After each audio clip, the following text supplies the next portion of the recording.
Making their way from session, we have 5 bills before us, ABs 126 through 130. We'll take them in numeric order. And would ask if the Department of Finance, Ms. Bosler, could join us.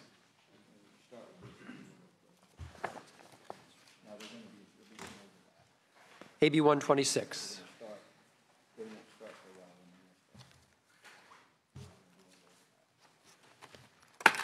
Welcome. Good morning. Keely Bosler with the Department of Finance. Just have a few bills up today that we fondly call cleanup. This first bill is basically a collection of budget bill items that we found after the budget was passed that needed either corrected or, in some cases, additional items that came to light soon after the budget was passed that we also believe need to be addressed before we're too far into the fiscal year. Some of the more notable provisions of this bill is providing an $18 million appropriation to the Santa Monica Mountains Conservancy. This was money that was originally included in the January budget, but then removed close to the end of the budget process. And this is important for them to be able to continue working, or to start working on many projects that are funded with Proposition 1. There is also a correction related to monies included in the budget for desalination projects. They were actually included twice, so that's correcting an error. Also, there's $420,000 from the State Parks and Recreation Fund for the Leland Stanford Mansion operations. And there are numerous other items. I can go into more detail, but all of them are really technical and clarifying and really reflecting more correctly what was intended when the budget was passed. Thank you. I do have a couple questions. On the point of the Santa Monica Mountains Conservancy, is this just a change in recipient of the $18 million, or is it a new $18 million? This is just a change in the recipient. So it's rather than the Los Angeles River, it is indeed the Santa Monica Mountains Conservancy. And with regard to Leland Stanford Mansion, this is $420,000 from the State Parks and Recreation Fund. What is the state of that fund? That fund does have significant issues long-term. The state is currently undergoing a look at the entire parks system. A transformation team has been appointed by the governor, and their work continues. Certainly, this park, which has been funded over the last few years by the Assembly's operating budget, moving this to the SPRF does add additional stresses on the State Parks Revolving Fund. Yes. That is something that we'll be taking a look at in the fall, and we are looking at ways to make our park system more sustainable over time by looking at good revenue-generating opportunities and just other ways that we can modernize our park operations. So that is something that the administration is looking at. This is really a one-time change because the Assembly has made their policy decision to not fund programs specifically outside of their budget any longer. And we did make a decision in the budget to backfill all of those in the parks area. This one was inadvertently not included then and was missed. And so this is just fall between the income that the mansion brings in and its operational expenses is about $420,000. I don't have all of that information about specifically that park, but the State Parks Revolving Fund is a fund that does have, over the long term, some structural problems, and that's something that the state is really looking at to look at how we can better manage our park system. Colleagues, questions from the committee? Anyone who wishes to speak on this item in public comment? All right, well, since we're short of a quorum, we'll move on to the second item, which is AB 127.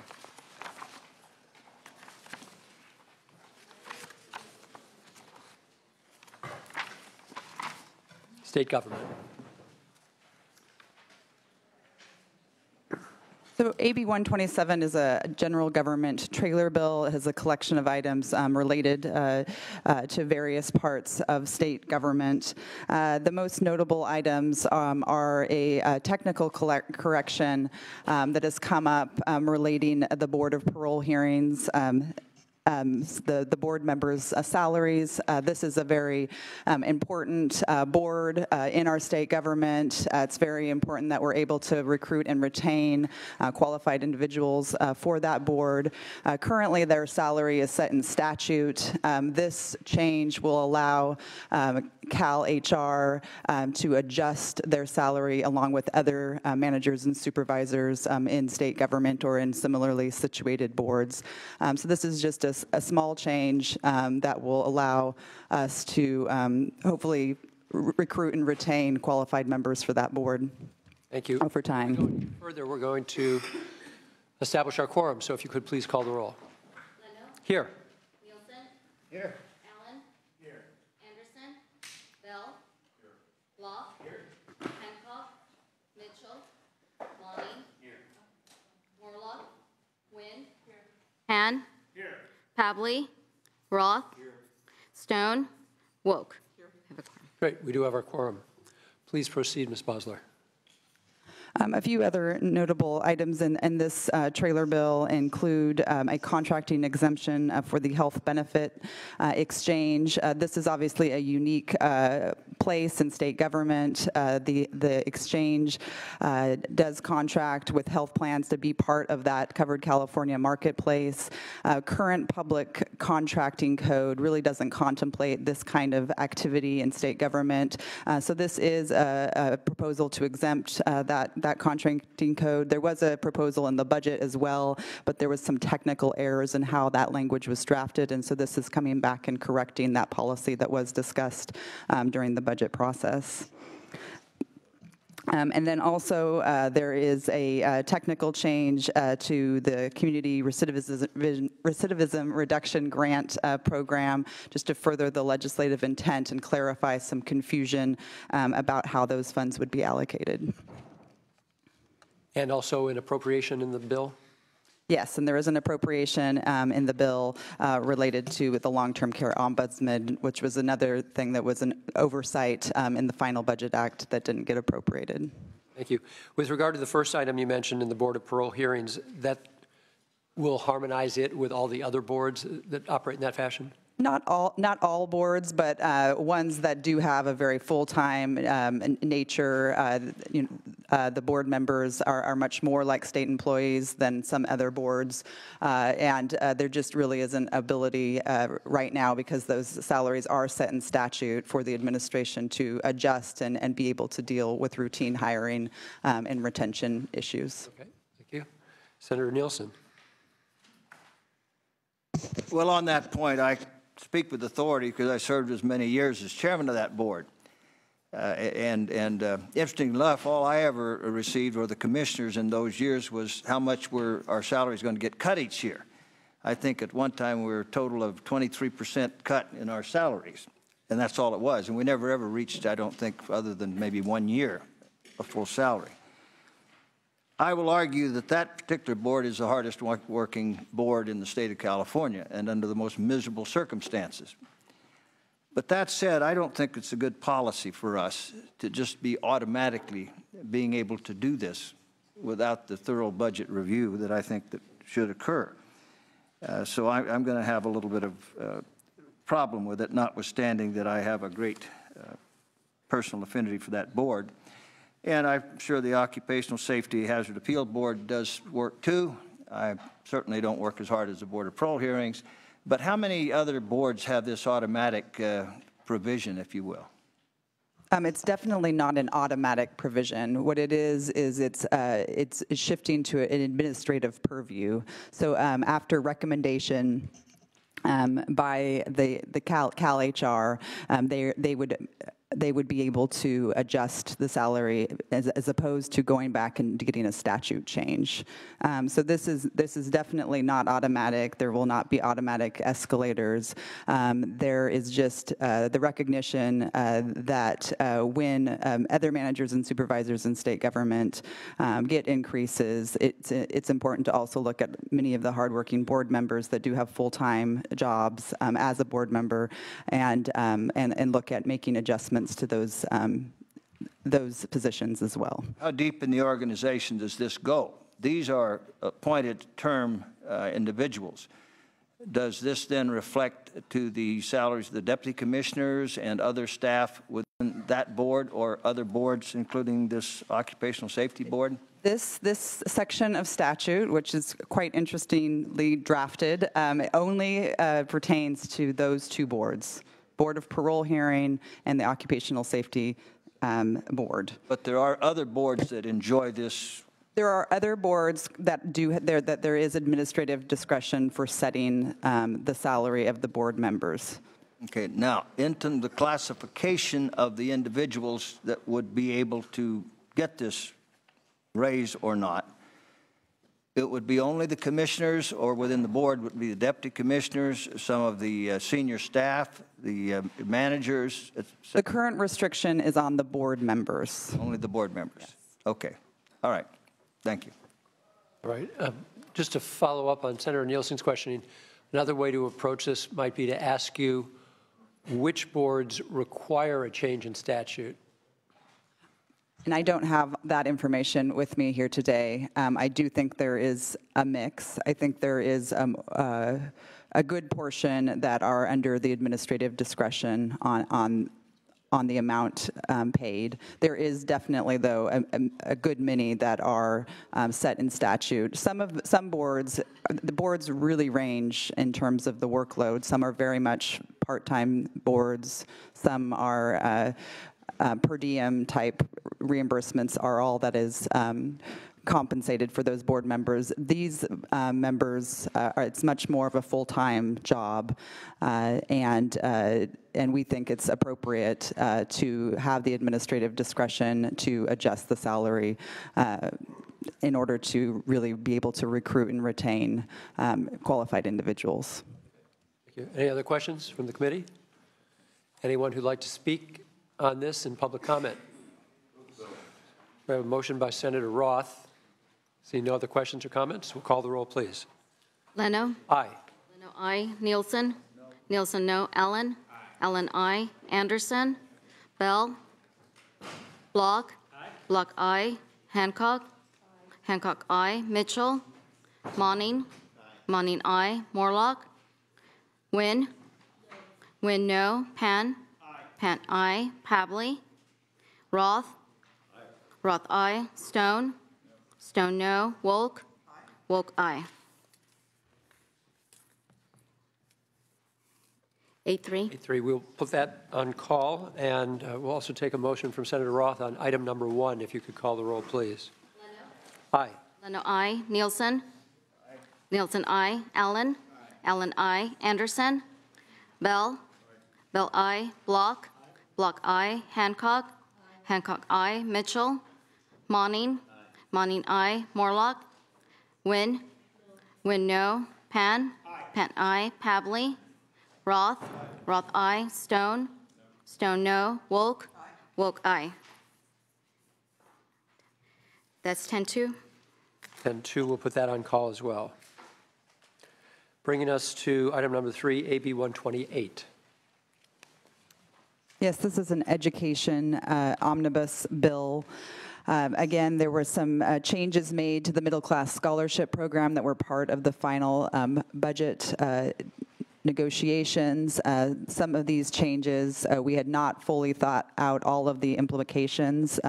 So there are some additional changes here that will essentially make similar adjustments that we did in the Budget Act to the tuition discount that's provided to students at various income eligibility limits, so that they will also be adjusted over time.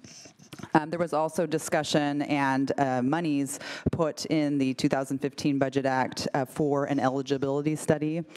This bill outlines more specifically the direction to the Office of Planning Research to conduct this eligibility study and evaluate the admission policies used at UC and CSU. There are also some cleanup to some reporting requirements. There is also a San Mateo child care subsidy pilot, but it's really nearly, I think, 10 years old, so no longer a pilot. We did make the San Francisco similar pilot permanent program in the Budget Act, and we neglected to do that with San Mateo. This is correcting that omission.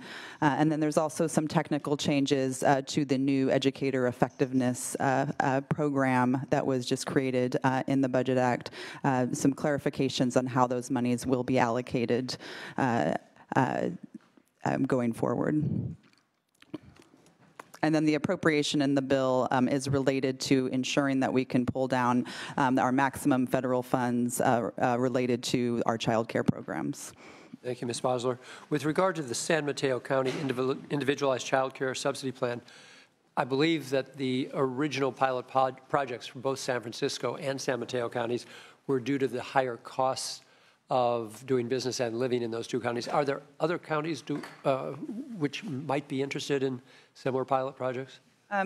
Yeah, these programs gave those counties more flexibility in how they managed their program. No additional dollars, just no additional dollars, just more flexibility so that they could keep families in child care longer, even if they made slightly more money, and a few other flexibility items. So, I mean, this is something that was originally pursued over 10 years ago to help with counties that did have outline costs of living. And Senator Simidian was involved early on.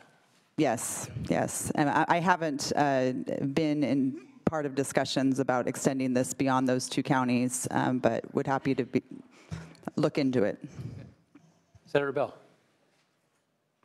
There is a pilot being proposed in Santa Clara County and Alum Rock School District in East San Jose. That legislation is pending in Assembly Appropriations Committee as we speak. So, as we speak. We may know it's made soon. In terms of it will focus on very low-income children, which that district has is like 95% eligible for school lunch programs. And it's to streamline the eligibility process and use the savings to provide more pre-K and TK programs for the kids that are in that school district. Well, we'll wish you luck and cross our fingers. Any other questions? Yes, Senator Nielsen. Thank you, Mr. Chairman. I do like a lot of this, in part because I asked for it. The eligibility study to extent CSU and UC are meeting the master plan. That's a very important statistic that I think most have even forgotten what the master plan said. And this gives us a chance to reiterate and let the world know what their expectation of their students, their children, should be able to aspire to in higher education. I don't know that I'm real happy with the indexing of the middle class scholarship, nor excluding the charter schools that from the methodology, the $490 million. The CSU Doctor of Nursing Practice degree pilot programs, that probably makes sense, I think, because we need to see how this kind of pilot program works. It's another master plan creep, if you will, and we need to keep track of how these nursing programs are working out. And then I also like the CSU UC eligibility study. I guess the Office of Planning and Research is conducting that. Is that correct?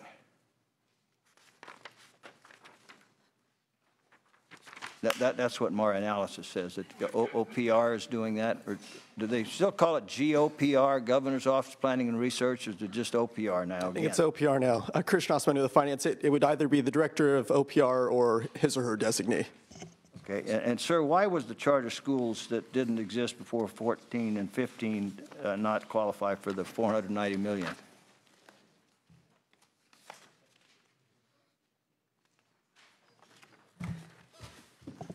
Paul Morales, Department of Finance.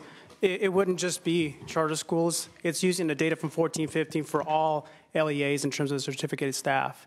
So based on those figures that are readily available now is what CDE is proposing to use to calculate the grants. Okay. All right. Well, that clarifies it. And as far as the eligibility study, when will that be made available?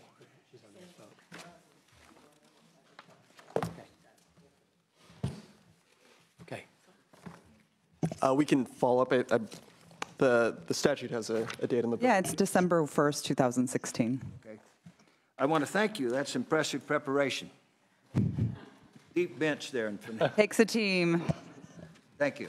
Thank you, Senator Nielsen. Anyone else with a comment or a question? Any public comment? Item number 3. Motion by Senator Block. Call the roll, please. Leno? Aye. Leno, aye. Nielsen? Nielsen, aye. Allen? Allen, aye. Anderson? Bell? Bell, aye. Block? Block, aye. Hancock? Hancock, aye. Mitchell? Monning? Monning, aye. Morlock? Morlock, aye. Wynn? Wynn, aye. Pan? Pan, aye. Pavley? Pavley, aye. Roth? Roth, aye. Stone? Stone, aye. Wolk? Wolk, aye. That's 14-0. 14-0. We'll keep that roll open too till we get through our agenda, and then we'll lift the calls. Bringing us to item number 4, AB 129. Right. And I believe there are some amendments on this as well.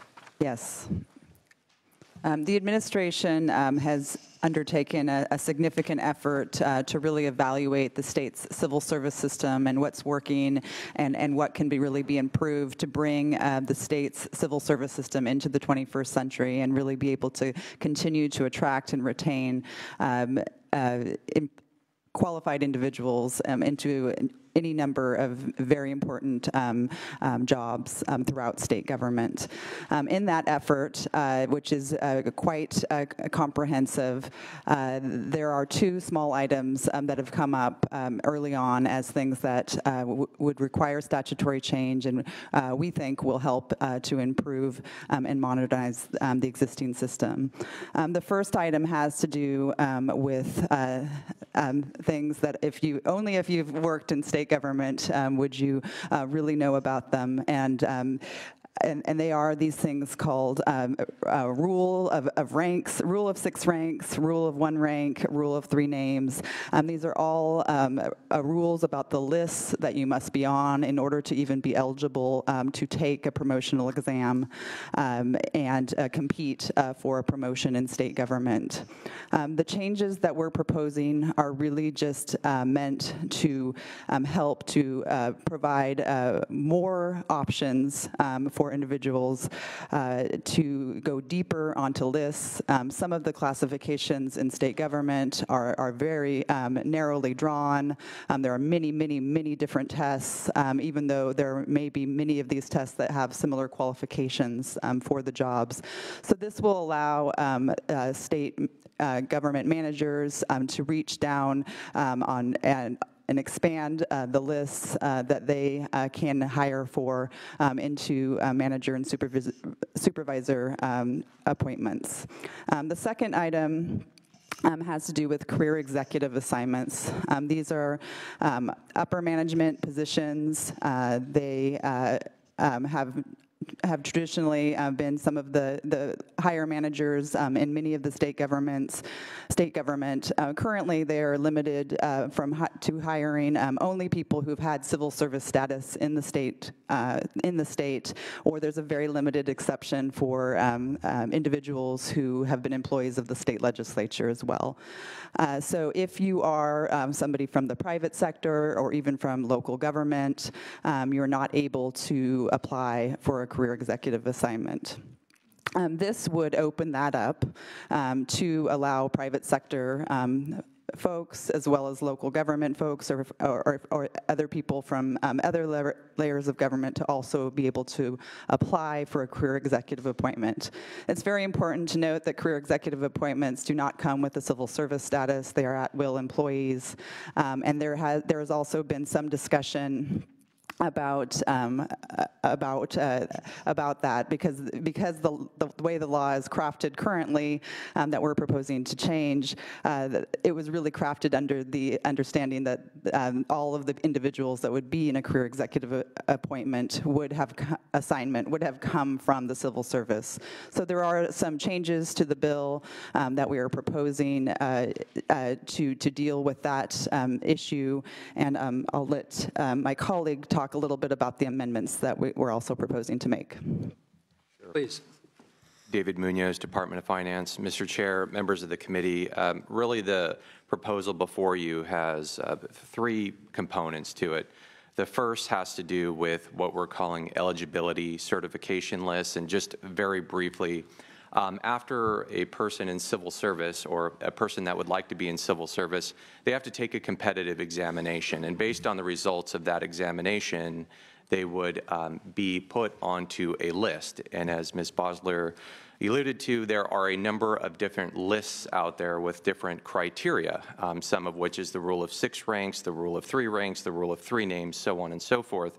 And what the first proposal would do is simplify that eligibility list, and we would only be using one, which is the rule of 3 ranks. And basically what that means is that if you have someone that takes a competitive examination and they pass, they would end up in ranks 1, 2, or 3, and then a hiring manager at a state entity could select from any of those 3 ranks rather than being limited to 1 or choose from the top 3 if you had 6. So again, it's just simplifying the hiring process. It's broadening the pool of candidates. It's allowing the state to identify the best and the brightest and bring them into state civil service. Mr. Munoz, could you skip over to the amendments and how they impact the bill? Oh, the amendments as of today. I'm sorry. Yes. So I apologize for that. No problem. When the proposal was initially came out, there were some concerns that labor brought to our attention regarding due process that has to do with CEAs coming from the private sector.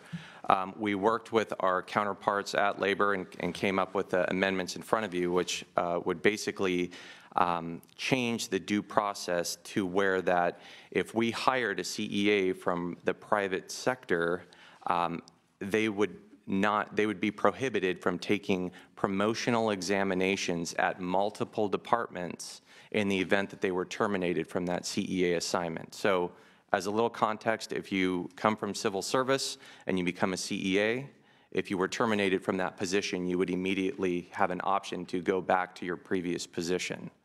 So because if you're a CEA from the private sector, you don't have a position to go back to.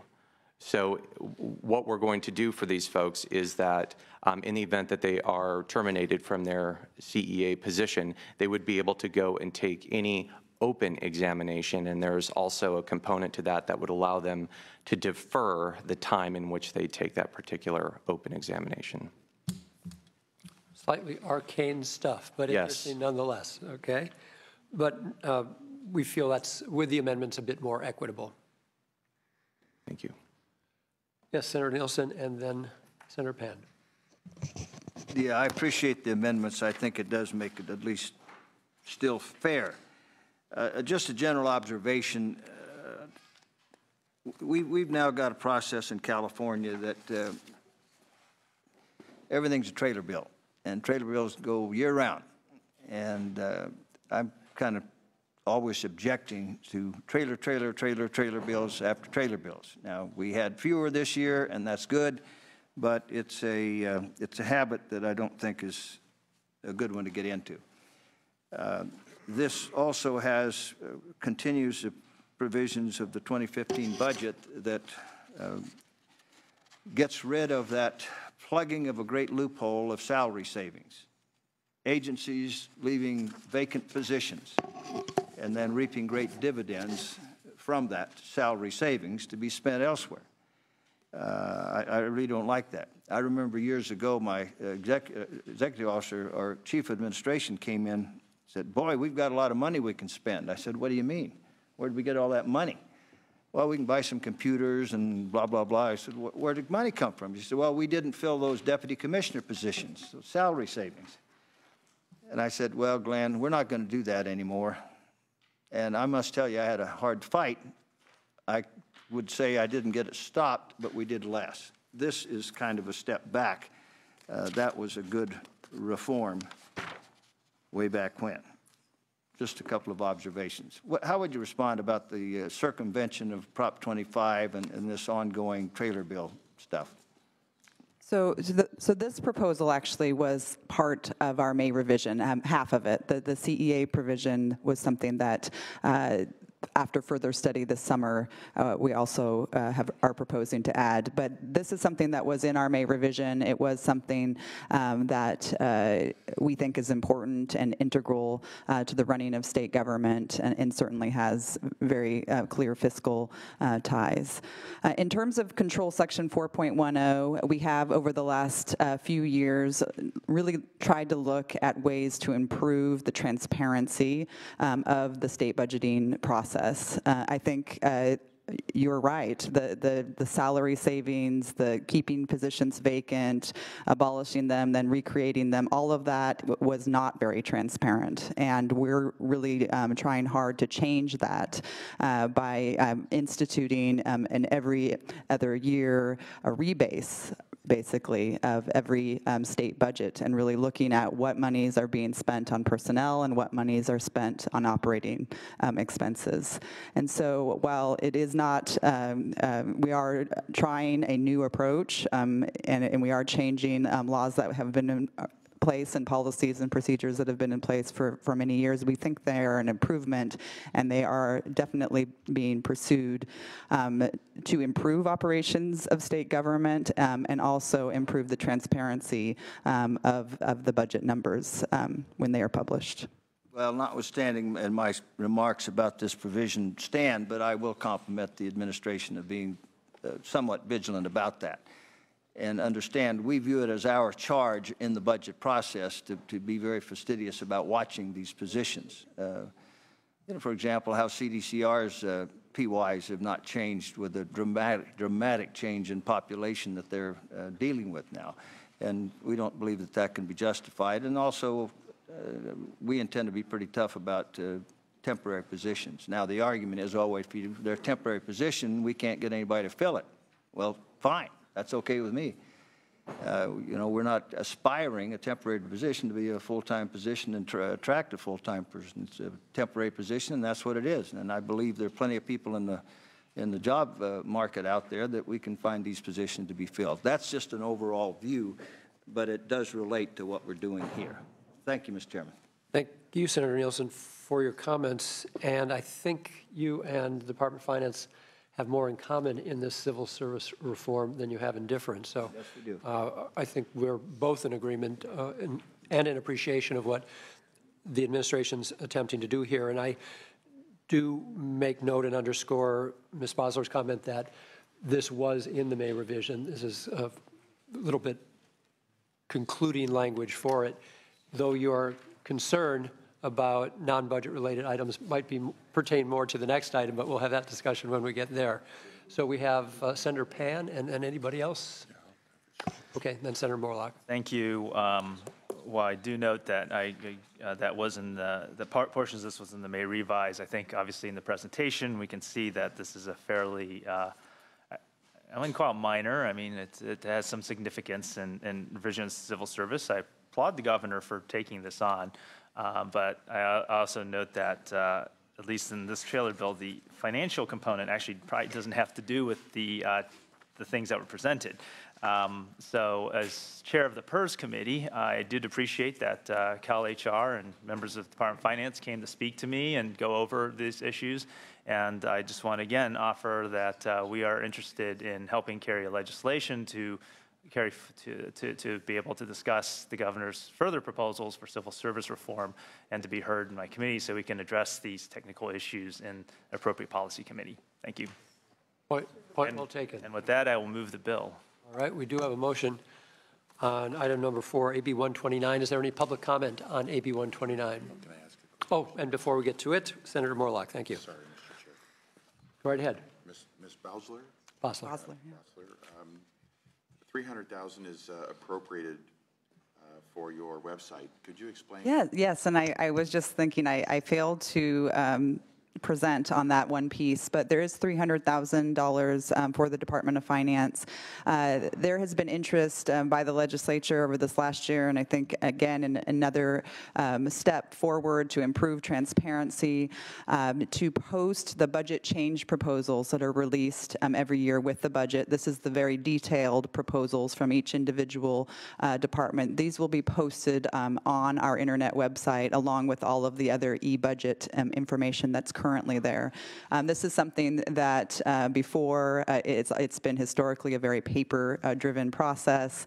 We are moving into the 21st century with our new Fiscal system, but we do still have BCPs, as we commonly call them, are still delivered to the legislature in large boxes to each of the budget committees and are not readily available to the public. They are public documents. They just have not been on the web until now. So this is a proposal that we are going to propose to do for the upcoming budget cycle. We would be posting those budget change proposals to the website. So this is software plus consultancy?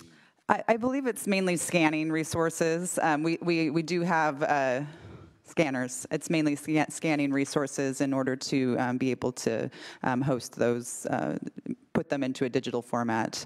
They do still come over in some cases on paper format, and we are working on integrating the BCP format into our Fiscal system, but they are still generally generated as a document. What was the system you call it? Fiscal? Fiscal? Yeah, F-I-S-C-A-L. But it's like with a... With a stroke. Yeah, okay. Through the S, dollar sign. Okay. So your question's answered? I think I'm good, thank you. Okay. And I'm being corrected that it is actually programming costs that are the bulk of the costs associated with this proposal. All right. Okay, one-time money. Yes. One time, 300,000. We're now ready for public comment. Chair Leno, Mario Guerrero with SEIU Local 1000. We just wanted to thank the administration for working with us and addressing our concern. We do think that with the amended language that it is a more equitable change. We also look forward to continuing to work with the administration on future proposals. Thank you. Thank you, sir. We have a motion from Senator Pan, which is do pass as amended. No other questions from the committee. We'll call the roll. Leno? Aye. Leno, aye. Nielsen? Aye. Nielsen, aye. Allen? Allen, aye. Anderson? Bell? Bell, aye. Block? Block, aye. Hancock? Hancock, aye. Mitchell? Monning? Monning, aye. Morlock? Morlock, aye. Wynn? Pan? Pan, aye. Pavley? Pavley, aye. Roth? Roth, aye. Stone? Stone, aye. Wolk? Wolk, aye. That's 13-0. We'll keep that on call for a few minutes.